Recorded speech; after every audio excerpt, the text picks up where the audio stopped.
29 and I find myself wondering what did happen to the last 10. I ran away with my life, fast forward, never turn back again.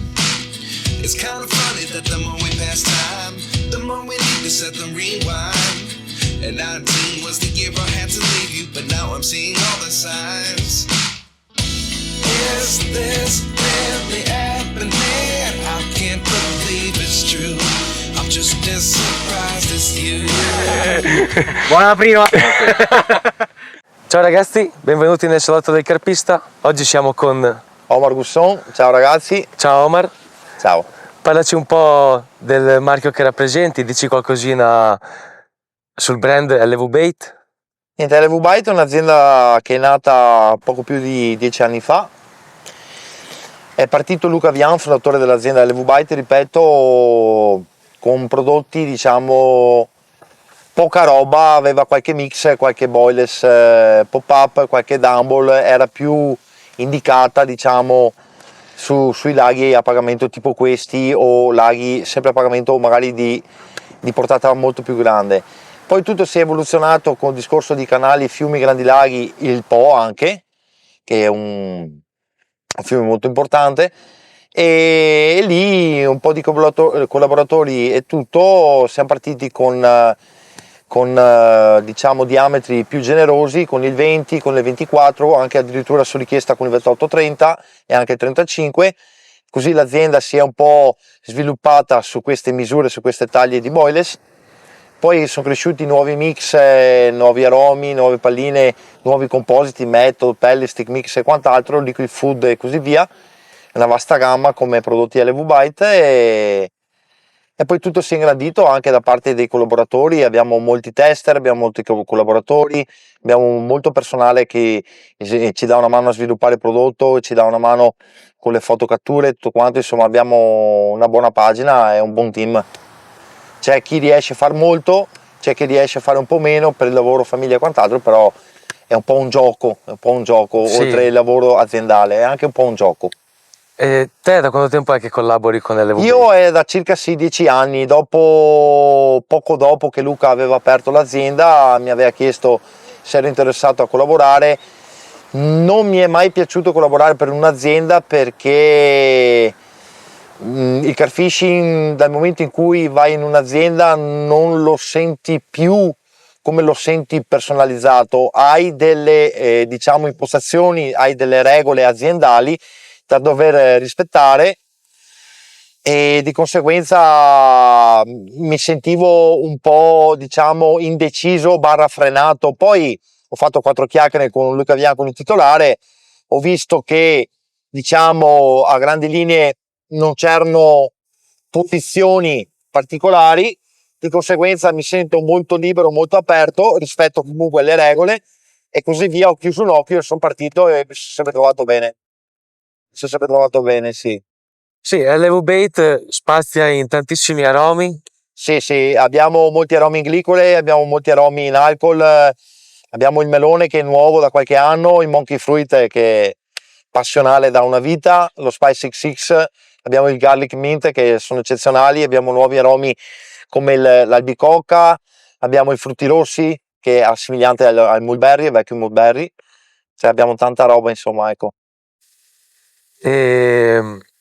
Se devo farti delle domande personali, certo. Tipo da quanto tempo è che pratichi il carp fishing? Quando l'hai scoperto? Allora, era una domenica mattina del gennaio 91. Pensa a te, non ero ancora nato. Era una domenica del gennaio 91 che mio papà aveva appena preso una macchina nuova, siamo andati a fare un giro a provarla, passando lungo la statale Romea, buttando giù l'occhio nei canali, che era la nostra passione, a partire dalla pesca al colpo, pesce bianco, a spinning. Abbiamo visto queste prime tende della Fox e lì incuriositi siamo andati a vedere cosa c'era e si vedeva questi enormi pod della Fox, della Solar, erano i primi, queste tende, questi ombrelloni, queste robe, questi sonar che era una roba spaziale per me. Tempo 15 giorni, siamo andati a vedere su vari negozi, quei pochi che c'erano a quel tempo, cosa si poteva fare. Il costo del tutto sopraelevava più di 2 milioni di vecchie lire. In famiglia i soldi c'erano sì, ma ovviamente non c'erano per queste cose qua. Abbiamo aspettato un mesetto, siamo andati verso il mio compleanno, mio papà ha detto sali in macchina che ti porto a fare un giro a vedere se ci sono pescatori. Siamo andati a vedere se c'erano i pescatori non c'erano. Mi ha portato in un negozio e mi ha detto ti piace questa attrezzatura? È nostra, la prendiamo. Ne abbiamo prese 2, addirittura abbiamo fatto 4 milioni di vecchie lire, anche se non c'erano, hai capito? Abbiamo acquistato subito in pesca dopo qualche giorno, le prime boilers ho iniziato a rullarle io personalmente nel 90, fine 93, inizio 94, si rullava il mezzo chilo, il chiletto con le mani, facevamo diametri importantissimi perché si faceva il 40, si faceva il 50, si faceva anche robe un po' sproporzionate, un po' inutili, però dopo abbiamo imparato a pelarle un attimino con il cutter, con il coltellino, con la forbice, riducevi, le ampliavi un attimino, li facevi tipo cubiche e iniziavano a mangiare, allora lì iniziavi a spaziare con il tutto. Questo era il mio self-made. Il mio self-made non era sembra la soia, mais, pastoncini, latte, Robbie Red, non conoscevo cos'era, era il Carpix, la Carpa 3000 con le uova, andavo già a impastare su tutto, si metteva del minimo collante perché quello c'era sul mercato e facevi sul chilo di boilers. Poi mi sono spaziato con i primi mix di Solar, con i primi mix di Nutravite, con i primi mix di Massimo Mantovani, anche con il loro aiuto, perché siamo amici da tanti anni e di conseguenza è nato un po' il mio self-made personalizzato, insomma, ecco. Erano ancora gli anni 90? Erano 93, inizio 94. Pensate. 93, prima 94 e da lì per molti anni ho rullato i miei mix, dopo è nata la semola, la soia, il mais, i vari pastoncini, il Robbie Red, il Red Factor, il Swiss Claw, tutti quei pastoncini diciamo gettonati a quel tempo che costavano un occhio dalla testa. E da lì si è partito con il self-made, ripeto, personalizzato. Aromi spaziavo di varie case, mi piaceva molto la Carp Max, la Rodacison, la Nutra, la Solar, cioè mi piaceva spaziare perché il banana era il migliore della Solar, lo Squid Octopus era il Solar, le India Spice o il Cannella era il Carp Max, cioè gli aromi quelli che di punta andavano erano quelli che mi innamoravo e riuscivo a fare del pesce anche molto importante già da quegli anni là. Sì, attaccandomi a questo discorso, tu Sì. cioè, vedo comunque tanti tuoi contenuti sui social, Sì. che sei spesso in acque libere. Sì, principalmente pesco in acque libere perché io sono nato lì, sono partito lì e la sento un po' come casa mia ovunque vado. Adesso abbiamo fatto con Silvia, la mia compagna, una grandissima sessione di una settimana al lago di Bracciano, laghi vulcanici che io non avevo mai messo le canne in pesca, però li avevo un po' visitati anni che fu, negli primi anni 2000, perché nel mio passato, i primi anni 2000, Italia Estero, ho cercato di praticarli un po' tutti con la tecnica del carfishing, però c'erano ambienti dove che magari non riuscivo a avere dei collegamenti e da solo, ovviamente a 20 anni, poco più, non me la sentivo di affrontarli perché mi pareva di essere Dio sa dove, da solo non pensavo di riuscire, cioè non avevo anche a livello fondo economico riuscire a fare determinate sessioni magari lunghe, il gommone, questo, stato, quell'altro. Ho girato l'Austria, ho girato la Svizzera, ho girato praticamente la Francia, ho girato la Romania, quelli erano i laghi di quel tempo. E i laghi vulcanici, sì, adesso un po' con Silvia si vedrà di fare qualcosa, magari Bolsena, Turano, il Salto, quei posti là, sempre laghi vulcanici in zona Roma, in centro Italia, e poi si vedrà. Intanto spaziamo un po' più a nord con il Garda e quant'altro. E poi si vedrà, insomma, con il tempo, possibilità economiche, famiglia, denaro, Certo. E quel che è, insomma, ecco, un po' tutto. E rimanendo sempre sul discorso di sessioni, Sì. non fraintendermi, però sui social c'è, tra virgolette, questa sorta di guerra tra carpista di acque Tra libera libere. e pago. Sì, hai un pensiero? No, allora, ognuno è libero di pescare dove gli pare o dove azzo gli pare. Tutto chiaro. Ok? Se io vado in libera ho i miei perché, se io vado a pago ho i miei perché. Ho fatto 3 giorni di pago, pagando, ok? Perché rappresento il gruppo Car Fishing World Festival, ok? Come terza edizione. Questo è un evento dove tu paghi il tuo accesso ad entrata, paghi la postazione e fai i pesci. Io non trovo discriminazione, io non trovo differenza, cioè ognuno va, deve essere libero dove vuole andare. Cioè, per 3 giorni ho pubblicato pesci del lago a pago, da domani pubblicherò i pesci del canale o del grande lago. Del tuo Cioè, io pesco grandissimo dove canale. voglio, noi siamo liberi di andare a pescare dove vogliamo. Aziende o non aziende, dobbiamo essere liberi di pescare dove vogliamo. Sì. Paghiamo le nostre licenze, paghiamo il nostro diritto d'accesso al lago con la postazione numerata o quel che sia e si fa le cose. Car fishing è anche un stare insieme, è un festival, è un tutto. Sì, sono d'accordo con te. Ecco. È una passione, non Ma dipende, sì, insomma. ma sì. È dove ovvio vai. che determinati pesci, determinate catture non le puoi fare perché magari non ci sono o perché magari è difficile di qua e di là, ma come è difficile il pago è difficile anche la libera, non è perché paghi sia semplice. Ci sono laghi semplici a pagamento, ci sono laghi non semplici a pagamento, ci sono laghi semplici non a pagamento e ci sono laghi difficili a non pagamento. Certo. Cioè si va ovunque, si fa tutto, insomma, ecco. Sì, il concetto è chiaro. E l'ultima domandina, Sì? poi non ti disturbo più. Quando vuoi. Sempre se vuoi rispondere. Sì? Parlando sempre dei social, alcune persone discriminano un po' quello che può essere la tecnologia, Sì? il barchino o comunque Sì. anche senza parlare sempre di tecnologia, però nel mondo del car fishing ci si evolve sempre ogni volta con dei terminali sempre più complessi. Sì.